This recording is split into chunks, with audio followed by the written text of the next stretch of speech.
Pero no va a poner un problema, ponete cuántos pacientes vas a ver por hora en el hospital, doctor. ¿Cuántos pacientes vas a ver por hora en el hospital? No, porque sí, o sea, es una cantidad sobre una unidad. ¿Y niveles sí o no? ¿Es así?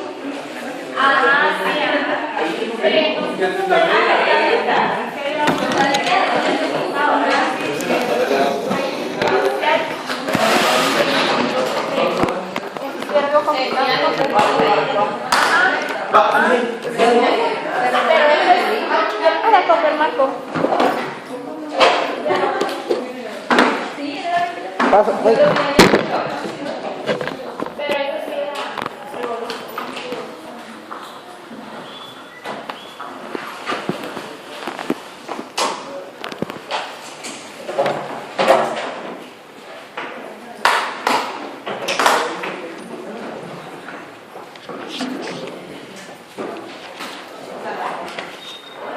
No me hace favor de apagar mi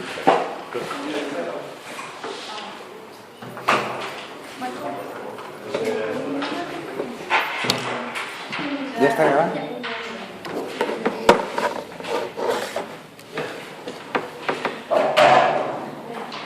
Bien, vamos a ver otras células del tejido conectivo que se identifican como células cebadas. También se puede usar el término mastocito. Estas son células grandes, muy granulares. O sea, en el citoplasma vamos a ver una gran cantidad de gránulos teñidos de un azul intenso, especialmente cuando se tiñe con azul de cianina. Estas células las encontramos en el tejido conectivo de la piel, tejido conectivo de la piel, también en el tracto digestivo y en el tracto respiratorio. En la piel hay una parte, digamos, este es el epitelio, acá, las células epiteliales. Abajo de las células epiteliales está el tejido conectivo. ¿Hasta ahí estamos bien? Sí. Pero abajo del tejido conectivo se encuentra una parte de tejido graso, acá. A eso se le llama hipodermis, y ahí, en esa parte del tejido conectivo, nosotros encontramos también las células cebadas. Entonces, en el tejido conectivo de la piel, sí, es cierto. En el tejido graso, con hipodermis que hay en la piel, también. Y, por supuesto, en el tracto digestivo y en el tracto respiratorio. En general, las células cebadas siempre están cerca de un vaso sanguíneo. Siempre. A la par de las células cebadas, o ellas están muy cerca de los vasos sanguíneos. Ya desde aquí nos dice que van a tener la secreción la van a tirar directamente a los vasos sanguíneos. Por eso es la cercanía con él, independiente del sitio donde estén, en cualquier parte del tejido donde estén, ahí va a estar siempre un vaso sanguíneo muy cerca de estas células cebadas. Que insisto, son células bien grandes. Eso es lo que quiere decir mastocito, que es una célula voluminosa que la encontramos acá. ¿Qué es lo que tienen estos gránulos que se tiñen tan intensamente de azul? Los gránulos de las células cebadas tienen dos cosas. Una es la heparina. Si ustedes recuerdan que hablamos de heparansulfato, ¿recuerdan? Un glucosaminoglicano que se tiñe metacromáticamente, se tiñe inmenso. Pues la heparina hace lo mismo. ¿No? no se tiñe tan azul. Y los otros gránulos son de histamina. Esas son las dos cosas que producen lo que hay en los gránulos de la célula cebada: heparina e histamina. Esto es lo que hay acá. En general podríamos decir que un 60% de los gránulos produce heparina y un 40% es el que produce histamina. ¿Sí? Es más o menos para tener una idea de qué es lo que hay más en la célula. Miremos la primera. La heparina. Esta es un anticoagulante. Es el heparina. Ustedes en el hospital van a heparinizar pacientes muchas veces, anticoagulan pacientes. Pero esa es la heparina que yo en una cobia agarro la jeringa y la meto en un suero y empiezo a botear. Esa es la función de heparina. ¿Cómo actúa como anticoagulante? Disminuye la adhesividad plaquetaria. Eso es lo que hace. Impide que se junten las plaquetas. Insisto, ese es en la heparina que yo comercialmente tengo y se la inyecto al paciente. Pero resulta que la heparina que producen las células cebadas no tiene esa función. Es decir, no estamos permanentemente anticoagulados. O sea, ¿sí me entienden o no? Si la heparina que producen estas células, que es liberada muy fácilmente por exocitosis, fuera un anticoagulante, pues todo el día estuviéramos nosotros anticoagulados. ¿Sí estamos claros? Aquí, entonces, ¿para qué nos sirve la heparina? Si nosotros después de una comida, te comió, pero yo a la media hora le saco sangre, entonces, y la deposito en un tubo, vamos a ver que aquí en el tubo se va a sedimentar lo que son todos los glóbulos rojos, también los glóbulos blancos y las plaquetas. Vamos a poner que hasta aquí sedimenta. Pero hay una parte líquida en la sangre que ocuparía esta otra parte. ¿Sí me están entendiendo? ¿Sí? Eso es lo que hago, lo he hecho. Estamos hablando de una media hora después de comer. El plasma, que fue lo que se separó, porque los glóbulos rojos se sedimentaron por el peso que tienen. Entonces se fueron para abajo, sedimentaron. El plasma es lechoso, se ve blanquecino, no como debe ser, que es de un amarillito muy suave, así es el plasma. Aquí se ve blanco, como que fuera leche lo que hay. Ese es el color que fue lo que se le dio. Los kilomicrones, o sea, las grasas que nosotros ingerimos, esa nos da, es lo que le dio ese color blanquecino. ¿Sí vamos bien? ¿Me van siguiendo? ¿Qué es lo que pasó? ¿Qué fue lo que le dio el color, perdón? ¿Cómo? ¿Qué fue lo que le dio el color al plasma? Los kilomicrones,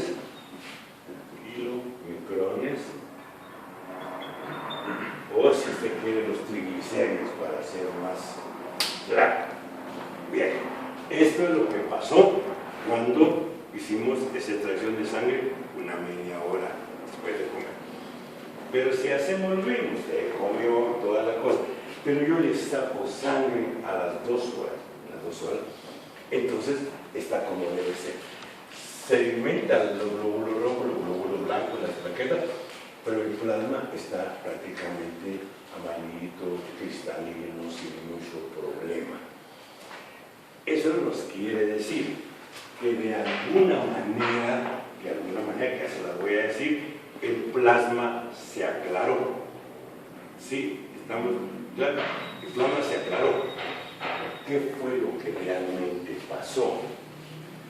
En el endotelio de los vasos sanguíneos existe una enzima que se llama lipasa de lipoproteína. Esa está en el endotelio de los vasos sanguíneos. Ya el nombre nos lo va a ir diciendo. ¿Qué es lo que hace esta enzima?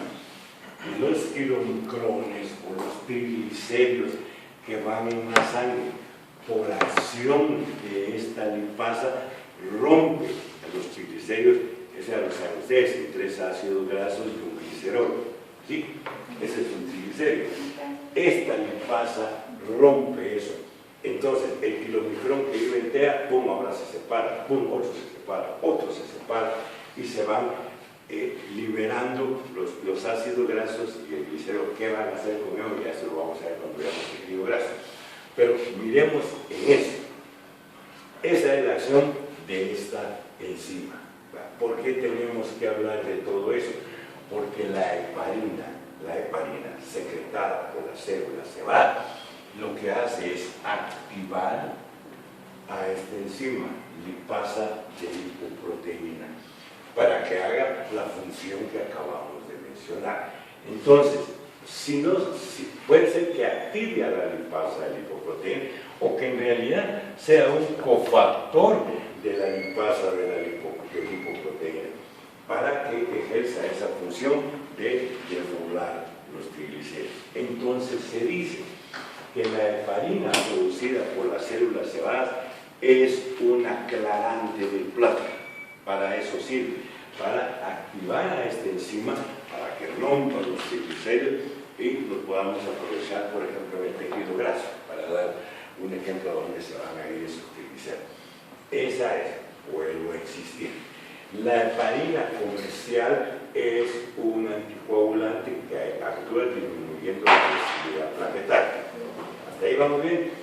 Comercial, la heparina que sacaron de hígado del ratón, esa es la que se llama heparina por el hígado. Esta que producen las células cebadas es la que hace esta otra función, activar o ser cofactor de la lipasa de lipoproteína para romper los triglicéridos, liberar y aclarar el plasma. ¿Está claro? Sí, estamos bien. No van a ver cuál es la función del anticoagulante, porque ya los conozco. Les estoy diciendo que eso es lo que no hacen, pero yo sé lo que van a escribir. Pero bien, estamos claros con la heparina. Sí, sí, todo. Pasemos a la otra, la histamina. La histamina pertenece a un grupo de sustancias que en general se les llama aminas vasoactivas. Lo está diciendo, aminas que trabajan sobre los vasos sanguíneos. Esa es la histamina, la serotonina, la valenquimina, todo eso lo vamos a ver en bioquímica. Pero esta es una de esas, tal vez no es la más importante. Bien. La célula cebada produce esta histamina. Si ya apretamos también a la célula cebada, vamos a ver que además de estas están en los gránulos. En los gránulos hay heparina e histamina, en los gránulos. La célula por sí produce otras cosas. Produce arilsulfatasa, factor quimiotáctico de neutrófilos, factor quimiotáctico de eosinófilos, si quieren se lo voy repitiendo. ¿Vamos bien? Y una quinta sustancia que se llama sustancia lenta de anafilaxis, se lo voy a repetir. Los gránulos, heparina e histamina, gránulos. La célula, o sea, otra parte de la célula, es la que produce el factor quimiotáctico de eosinófilos, factor quimiotáctico de neutrófilos, sustancia lenta de anafilaxis, arilsulfatasa y otras sustancias que se llaman leucotrienos. ¿Cuál es la última Voy por sustancia? allá, no tenga pena. Y prostaglandina. ¿Cuál es la última sustancia? otras sustancias. Esta de aquí, sustancia lenta de anafilaxis. Sustancia lenta de anafilaxis. Esa es otra sustancia, más leucotrienos y prostaglandinas. Eso para que tengamos claro que la célula se va, es una célula que produce una inmensa cantidad de cosas. Bien, algo les tengo que decir sobre lo que hace la histamina.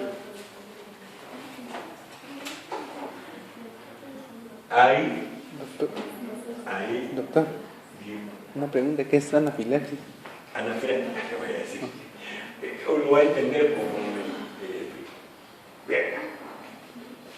Cuando entra un antígeno o muchos antígenos al organismo, la primera línea de defensa humoral es la inmunoglobulina M. La IgM es con la que primero va a pelear el organismo. La primera que sintetiza es inmunoglobulina M. En periodos posteriores, que puede ser horas o par de días, el organismo cambia y entonces manda a pelear a la inmunoglobulina G. Esta es con la que el organismo se defiende. Pero digamos que lo agarraron un poco, lo sorprendieron, entonces mandó a la inmunoglobulina M. Pero cuando ya medio se estabilizó, sintetizó una gran cantidad de inmunoglobulina G, y es con la que nos vamos a batir. Pero en ocasiones el organismo combate algunas sustancias con otro tipo de inmunoglobulina, la inmunoglobulina E. Esto no es lo usual, pero en ocasiones. Esto quiere decir que cuando el antígeno que nos está molestando se le llama alergeno, o sea, nos va a producir alergia. Eso es lo que va a combatir con inmunoglobulina E. Entonces, como en toda infección, donde entra la bacteria, o la bacteria es un antígeno o tiene en su membrana una parte antigénica, el organismo la reconoce y sintetiza la inmunoglobulina que es específica para ese antígeno. Hasta ahí, ¿vamos bien? ¿Y eso qué hace? Que se forme el complejo antígeno-anticuerpo. Por aquí viene el antígeno, aquí viene el anticuerpo y se atrapa. ¿Sí? Por supuesto que en la superficie tiene receptores y todo, pero aquí, en grueso, eso es lo que sucedió.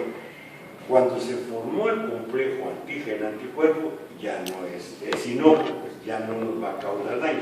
Y entonces va el antígeno con el anticuerpo agarrado y circula en la sangre, y al final, ¿qué pasa? ¿A dónde seguirán? O seguirán toda la vida, como que su matrimonio y agarrado el antígeno anticuerpo, y pasan años. ¿O qué nos pasa? ¿Qué se les ocurre que puede pasar con el antígeno anticuerpo? Que son un montón. Un montón. Porque a nadie lo molesta una bacteria, pues miles de bacterias son las que entran. Entonces, al final, ¿cuál es el destino de estos complejos antígeno anticuerpos? Degradarse. ¿Cómo? Degradarse. Miremos, sí, no lo saben, pero pueden llegar. La sangre circula y circula por todos los organismos, ¿sí? Por todos lados. Pero uno de los lados donde pasa es el riñón, ¿o no? ¿Sí? Y el resultado de que la sangre se filtre en el riñón es formar orina. ¿Sí? ¿Más o menos? Los complejos antígeno-anticuerpo se van por la orina. ¿Sí estamos claros? Ese es el destino final. Desde luego que vamos a ver en el segundo semestre que algunos se quedan en la membrana glomerular, pero digamos que ahorita ese sería el cambio. Imagínense, o sea, hicimos nuestra tarea. Pero resulta que, como no es exacto, pensaron 100 bacterias, no formamos 100 anticuerpos. Eso sería rarísimo. Lo que hacemos es formar 150 anticuerpos, 200 anticuerpos para esos antígenos. Si vamos bien, entraron 100 agarraron los antígenos y formaron los complejos. Pero ¿qué pasó con las otras 100 moléculas de inmunoglobulina E? Estas se vinieron a situar aquí, en la superficie de la célula cebada. Hay receptores en la célula cebada para inmunoglobulina E. Ahí se juntan y se quedan aquí. Bien, esa es la primera parte. Pero resulta que nosotros volvemos a tener contacto con el mismo alergeno, con el mismo antígeno. ¿Cuándo? En minutos, puede ser en horas, en días, en años, pero nosotros ya tenemos a esta inmunoglobulina E aquí. ¿Sí está claro? Ya está ahí. La célula cebada, digamos que ya está activada para cuando venga nuevamente el antígeno, entra la sangre y donde pase la sangre por donde están las células cebadas, estas inmunoglobulina E que ya lo conocen, ¿sí? Ya lo conocen desde la primera vez, lo agarran y entonces se forma el complejo antígeno-anticuerpo en la superficie de la célula cebada. ¿Me estoy explicando o no? ¿Sí me están entendiendo qué es lo que pasa? ¿Qué ganamos con eso? Pues una mayor velocidad de respuesta. En cuanto entre aquí y pasa por una célula cebada, que ya le dije que hay un montón por todos lados, atrapan a ese antígeno y forman en la superficie el complejo antígeno-anticuerpo. Hasta ahí estamos claros. ¿Sí? ¿Está muy bien? El peso de estos complejos antígeno-anticuerpos, porque aquí va a haber otro, aquí va a haber otro, el peso es suficiente para presionar a la célula cebada para que libere la histamina. Con la heparina no hubo problema, esa sale solita, se saca. Esta heparina, la histamina, es mucho más elaborada la manera en que se va a liberar, la histamina. ¿Sí me entendieron o no? ¿Ya? Cuando les digo, por ejemplo, que puede ser muy rápida esta respuesta, cuando las avispas, una avispa me pica y esto se hizo y el complejo antígeno ya va para allá. Pero en cuestión de minutos me vuelven a picar otras avispas. Entonces yo ya tengo esta sensibilización y la liberación de histamina es casi inmediata. ¿Sí? Ahora miremos las cosas. La histamina no es precisamente algo que nos beneficie. En teoría debiera ayudar a controlar algún tipo de infecciones, ¿ya? De infecciones. Esa es como la razón fundamental. En la realidad, la liberación de histamina solo nos trae problemas. La histamina, para que tengamos claro el asunto, ejerce algunas funciones. Una es constrictor de musculatura lisa bronquial. Eso es lo primero que hace. ¿Qué quiere decir eso? Los bronquios por la parte de afuera tienen una capa de músculo liso. Ahí está el músculo liso. Sobre esa actúa la histamina. Entonces, ¿qué va a hacer ese músculo liso? Se constriñe, se aprieta. ¿Qué nos pasa con esto? Que la luz de los bronquios se cierra. Los bronquios están abiertos más o menos así. Con la acción de la histamina, ahí cierra la luz. O sea, reduce la capacidad de que nosotros metamos aire u oxígeno. ¿Estamos bien? ¿Estamos bien? Otra acción. Constriñe musculatura lisa de las coronarias. Fíjense lo que nos está diciendo la condenada histamina. No solo nos reduce la capacidad de meter oxígeno consumiendo aquí, sino además no cierra la luz de las arterias coronarias. ¿Vamos bien? O sea, el corazón va a empezar a tener problemas de oxigenación, que ya estaba agravada porque cada vez estamos metiendo menos sangre. ¿Sí? O sea, el asunto está bien. Pero la tercera acción de la histamina es vasodilatadora periférica. Fíjese, actuó sobre la musculatura lisa de las coronarias para cerrar la luz. ¿Está muy bien? Pero en el resto de vasos sanguíneos dilató, o sea, abrió la luz de los vasos periféricos en todo el organismo, la abrió. ¿Y eso qué trajo como consecuencia? Que las células endoteliales que estaban muy ahora por atrás les dieron un jalón porque el músculo liso se relajó. Entonces hay salida de líquido. Eso es lo que quiere decir vasodilatación, se dilató, pero hay una salida de líquido. Sí sale mucho líquido, mientras, a ver si me fijo. La sangre son 5 litros más o menos que están circulando, eso está claro. Pero si yo empiezo a perder líquido, perder sangre, ¿qué es lo que le va a pasar a mi presión? Se va a venir para abajo. ¿Sí o no? O sea, la vasodilatación lo que va a traernos como consecuencia es una hipotensión. Esto puede ser, digamos, una cosa que pasó en un momento, en unos cuantos minutos, que a nosotros nos pasó esto, porque todos juntos, primero estoy aquí, todos juntos, cierra aquí, y acá, nos trae la presión para abajo.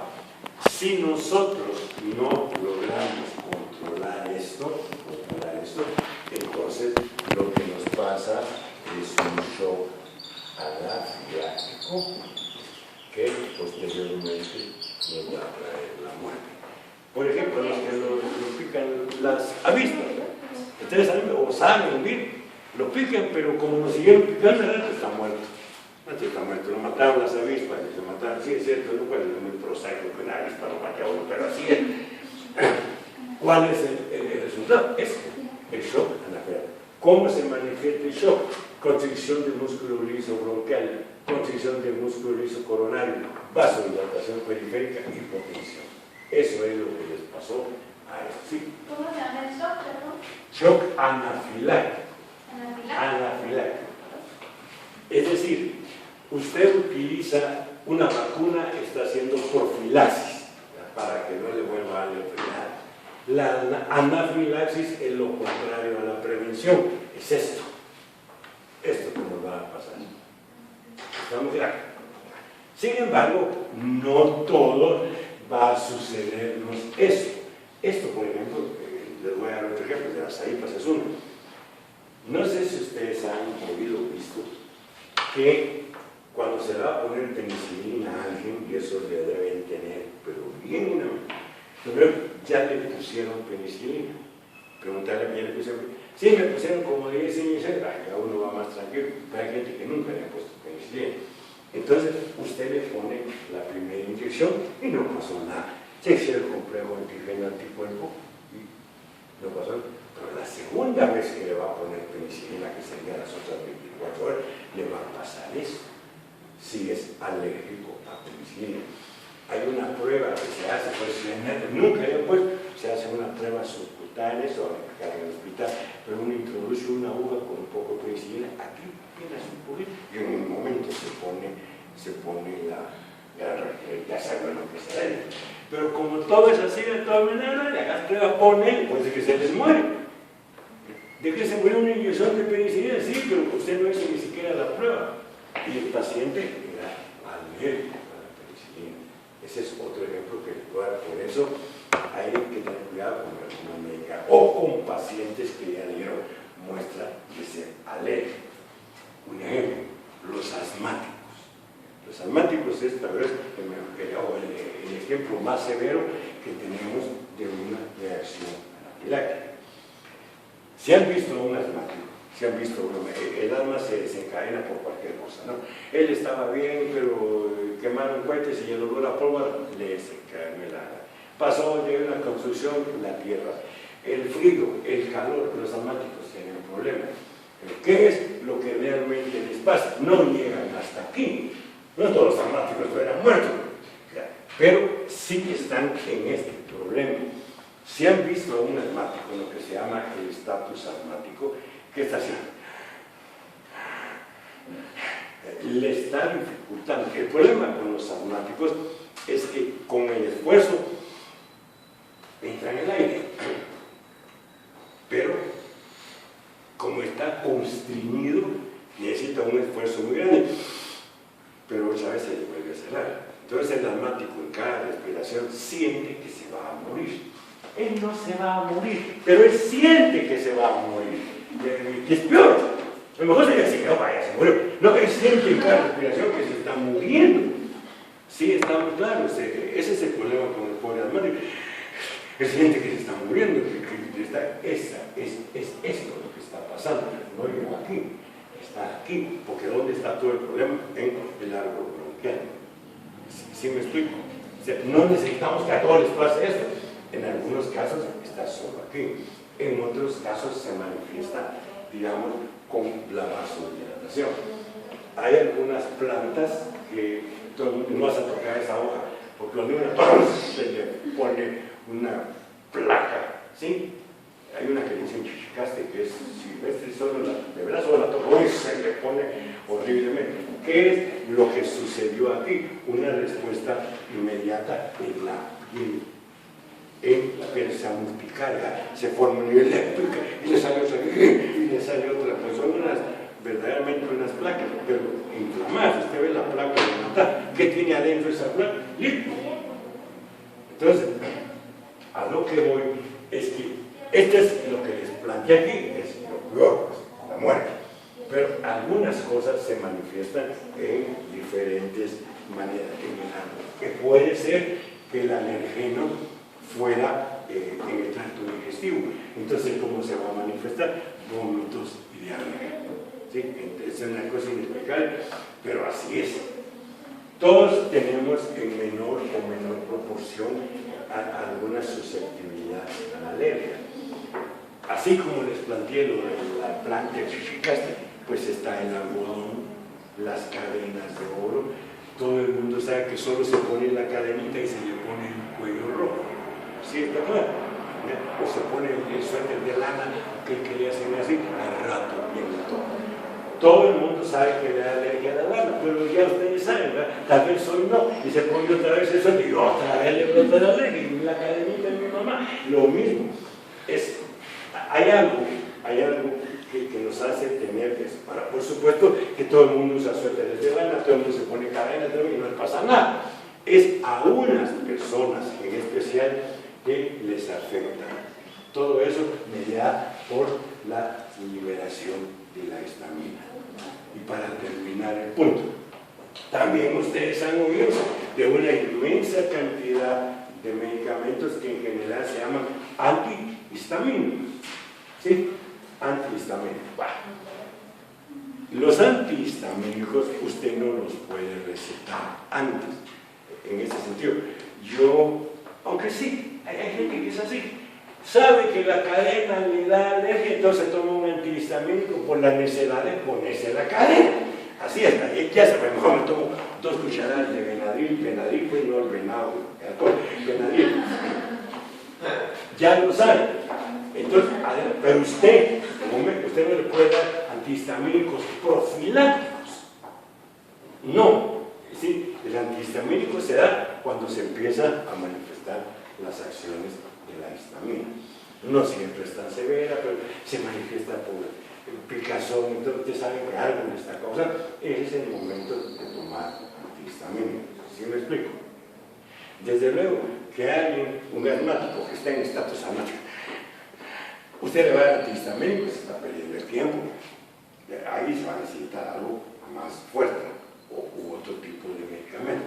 Pero para aclarar el punto, ¿cuál es la función entonces de los antihistamínicos? Fíjense dónde actúa la histamina. Sobre la musculatura lisa bronquial, sobre la musculatura lisa de las coronarias, sobre la musculatura lisa de los vasos sanguíneos periféricos. Entonces, ¿cuál es la acción de los antihistamínicos? Ir a ponerse en los sitios donde actúa la histamina. Esa es la función. Entonces, si usted siente que la picazón, usted tome el antihistamínico, se va a proteger, porque por algún buen tiempo usted le va a ganar a la histamina y mantiene los receptores que tiene los del músculo liso para histamina, van a estar ocupados por antihistamínicos. ¿Sí me expliqué? Por eso cuando ya se implantó el ataque asmático, usted no tiene nada que hacer con antihistamínico.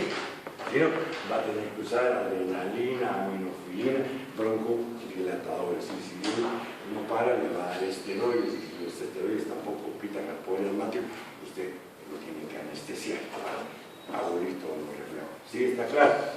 Poco a poco uno va viendo qué medicamento van a dar, y a donde ustedes van, que son hospitales, escuela, de mala escuela, por cierto, que algo malo les enseñan, aunque sea, van a ver cómo se va dando. Primero se da una cosa, después se da otra, después se da otra, hasta que al fin uno logra controlar el problema de asmático. Sí está claro el asunto de qué es lo que hacen las células cebadas, dónde está, qué es lo que secretan endogranulos y qué es lo que secretan como células. ¿Sí? El asunto es solo para darles una oportunidad. Los tales leucotrienos, todo lo que hacen es peor que la histamina. También actúan para conseguir la musculatura lisa, o sea, hacen una acción más fuerte que la de la histamina. Igual que la prostaglandina, las prostaglandinas que se producen también es para cerrar, para comprimir. O sea, cada día es peor lo que se produce. La otra sustancia lenta de anafilaxis, si eso tuviéramos la suerte que eso es lo único que secreta la célula se va, esta sí, nos va dando una alergia que al fin, como a los 4 días, es que empezamos a sentir que la picazón se me puso rojo, todo eso, pues es una sustancia lenta de anafilaxis, ¿sí? ¿Está muy claro? La eritropoetasa se produce también en otros lugares, en otros glóbulos blancos, para controlar a esta sustancia lenta. ¿Estamos claros hasta aquí? Bien, aquí vamos a dejar por hoy. Nos vemos el lunes para el primer encuentro. Una pregunta. La histamina solo se produce cuando se libera la IgE. ¿Cómo? La histamina solo se produce cuando se libera la IgE. Así es. Ahora, también dicen que machacándose uno se libera histamina. Por ejemplo, en un accidente que se comprimió, entonces llegó hasta el tejido conectivo, el tejido graso, donde apachó a la célula cerebral. Esa es otra posibilidad, pero no lo